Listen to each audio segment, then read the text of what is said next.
लय मोठा पर्दाफाश होणार आहे. हा, तुम्ही 2-3 दिवस थांबा, इतका मोठा पर्दाफाश होणार आहे. या दरेकरनं फडणवीसनं असं ठरवलंय. रात्रीची माहिती आहे त्यांची, त्या माहीमला, परत त्या अंधेरी पूर्वला तिथं एक बैठक झाली, त्याच्यानंतर त्यांची मलबार हिलला बैठक झाली. हे असं करणार आहेत की ह्या 12-13 संघटना गोळा करायच्या, काही करून असं षडयंत्र रचायला लावलं फडणवीसनं दरेकरला. काही करून याच्यावर बैठका झाल्यात आणि मराठ्यांचे लोक उभा राहणार नाहीत, एकाच बाजूने उभा राहणार आहेत हे त्यांना सरकारला माहिती. मग यांच्या मागं कोण उभा करायचं? यांना फक्त पुढच्या तोंडाला तोफा उभा करायचं आणि यांच्या मागं ओबीसीचे काही लोक उभा करायचे, भाजपातले. असा यांनी डाव आखलाय आणि मग दाखायचं की मराठा समाजात 2 फुटा पाड्या, मराठा समाजाच्या मागण्या वेगळ्या वेगळ्या आहेत, आम्ही जेव्हा विचारायला सरकारला चाललो. बघा, हे पर्दाफाश फक्त तुम्ही 3-4 दिवस थांबा, तुम्हाला इतकं स्फोटक वाटणार आहे भयानक.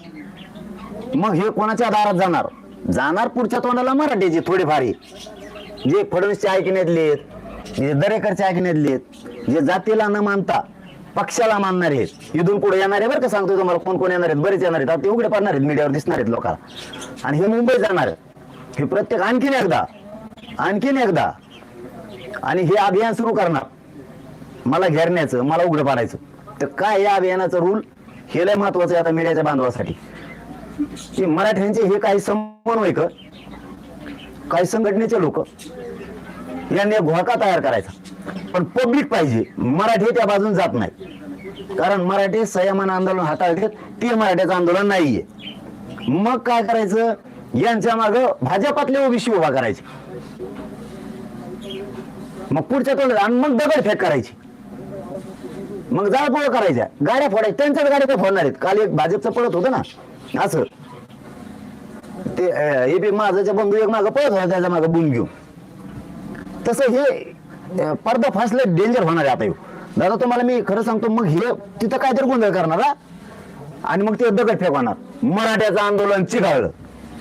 अरे फडणवीस साहेब, तुम्हाला शॉक बसत असेल, मी ज्या ज्यावेळेस सांगतो त्यावेळेस खरं होतं. तुम्हाला पंढरपूरच्या बैठकीबद्दल सांगितलं होतं, मी तुमच्या मुंबईतल्या बैठकीबद्दल सांगितलं होतं. तुम्हाला आता तरी तुम्ही शहाणे व्हा, शॉकिंग व्हायला पाहिजे तुम्ही की याला हे माहिती कसं काय होतंय. तुम्हाला मी खरं सांगतोय, तुम्ही लाज असू द्या, लाज तुम्हाला थोडी. मराठ्यांचे लोक मराठ्यांच्या अंगावर घालून मराठ्यांचं आंदोलन चिघाळं दाखवायचंय तुम्हाला. उद्रेकाचं आंदोलन सुरू झालं हे तुम्हाला दाखवायचंय. मराठ्यांचे जे माझे भाऊ तुम्ही हाताखाली धरलेत ना बांधव, यांच्या आयुष्याचं वाटोळं करताल तुम्ही, त्यांना पुढे घालताल, त्यांना तुम्ही आता रॅली काढायला लावणार, तुम्ही त्यांना आता मुंबईत मंत्र्याच्या घरी जायला लावणार. आता नाही, आणखीन एक तुम्ही टप्पा टाकलाय त्याचा, हे बी सांगतो. एक 4-5 दिवसात डिटेल येते सगळं, मी मीडिया समोर ते देणार आहे. तुम्ही दुसरा टप्पा टाकला त्याचा, आणि त्या टप्प्यात भाजपातले ओबीसी हे मराठ्यांच्या मागे उभा करणार आहेत तुम्ही. हे जे पोरं तुम्ही गोळा करणार आहेत त्यांच्या मागे, आणि तुम्ही जाळपोळ दंगल घडून आणणार आहेत आणि असं म्हणणार आहेत चिघळलं मराठ्याचं आंदोलन. आम्ही म्हणत होतो जरांगे पाटलांना आंदोलन चिघळलं, आम्ही म्हणत होतो हे दंगल घडणारे. हे डाव तुमचे 10-11 जणांचे आहेत, त्यात भुजबळ सुद्धा आहे, आणि तुम्ही घडून आणणार आहेत. हे असलं पाप कधी डोक्यावर घेऊ नका. माझी निष्ठा तुम्ही विकत घेऊ शकत नाहीत, मी तुम्हाला मॅनेज होत नाही, म्हणून तुम्ही आमच्याच बांधवाच्या आडुंगी लपून वाईट पाप करू नका. फडणवीस साहेब, वाईट पाप करू नका. आम्ही तुम्हाला आणखीनच शत्रू विरोधक मानलेला नाहीये, तुम्ही समजून घ्या. दरेकरचे गर्व इतका वाढलेला आहे आणि त्याची इच्छा पुरी करायसाठी फडणवीस साहेब भाजपाचा मुटका करू नका. दुमटून जाईल सगळं भाजप दरेकरचं ऐकून. तुम्ही हे डाव खेळू नका. आणि माझ्या मराठ्याच्या बांधवांना सांगणं माझं, तुम्हाला पश्चाताप येईल. हे असंच करणार आहेत, मी सांगितलं तसंच. तुम्हाला 100% खात्रीने सांगतो, मराठ्यांच्या सगळ्या बांधवाला, इथून पुढे जाणाऱ्यांना सुद्धा तुम्ही जावा, आम्हाला काय देणं घेणं नाही, आमचं समजून सांगणं तुम्हाला काय नाही. तुम्हाला करायचं तर करा मराठ्याच्या विरोधात काम, आमचं काही म्हणणं नाही. पण तुम्हाला पश्चाताप येईल. एवढं भयानक कृत्य तुम्ही करणार नाहीत, पण पाठीमागच्याकडून तुमच्याकडून घेणार आहेत आणि ते तुमच्यावर येणार आहे, आणि ते डाग मराठ्यांना लागणार आहे. म्हणून मराठ्यांना डाग लागू देऊ नका कधीच. मराठ्यांना जिथं डाग लागा, आपण काही विचारायला नोकर नाहीत त्यांच्या दारात जाऊन विचारायला. मग त्या 11 महिन्यात मी किती मारा गेलो असतो त्यांना विचारायला. माझ्या मराठ्याच्या दारात ते आले पाहिजेत, माझ्या मराठ्यांच्या पाया पडले पाहिजे गोरगरिबांचे. त्यांच्या काय पाया पडले ते जाऊन तुझं म्हणणं काय म्हणून. आपल्याला माहित त्यांचं दोन्हीचं म्हणणं काय आहे ती. समजून घ्या माझी भावना. तुम्हाला विरोध नाही करायला मी आणखीन पण तुम्ही बार बार करायला लागले तर मराठा समाज तुम्हाला 100% विरोध करणार आहे, आता सोडणार नाही. पाटील, तुम्ही आता बोलताना पंढरपूरच्या बैठकी संदर्भात बोललात. पंढरपूरमध्ये भाजपच्या 50 ते 60 आमदारांची बैठक झाली अशी माहिती समोर येते.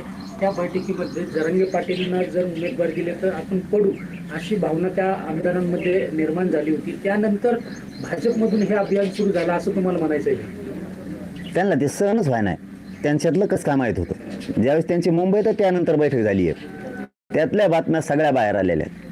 मी सगळ्या सांगितल्या नाही, काही गोष्टी सांगायच्या पण नसत्यात.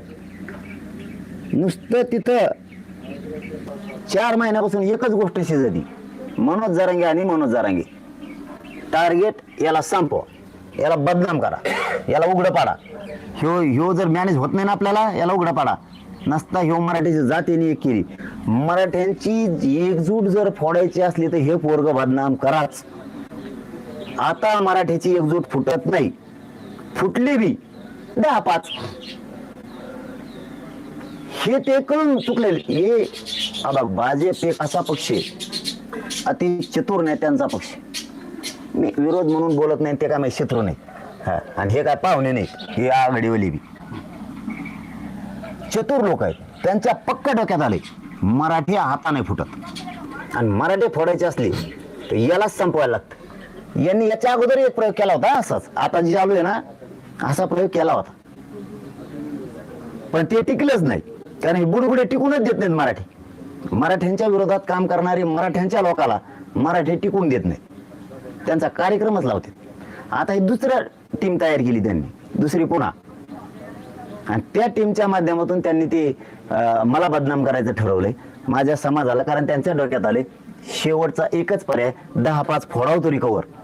ते 8-10 दिवस चलत मीडियात. कारण मीडियाच्या बांधवाला मंत्र्याने फोन केला की ते विचारत होते, त्याला वाटतं काही ब्रेकिंग न्यूज असत. त्यामुळे ते सगळे जातात की 8-10 दिवस दिसतं, त्याच्यानंतर परत फुस होऊन जातं. मग संपत कोण? माझाच तो भावंड ना मराठ्याचा. संपत कोण? माझाच ना. तुम्ही तर नाही सरकार संपत.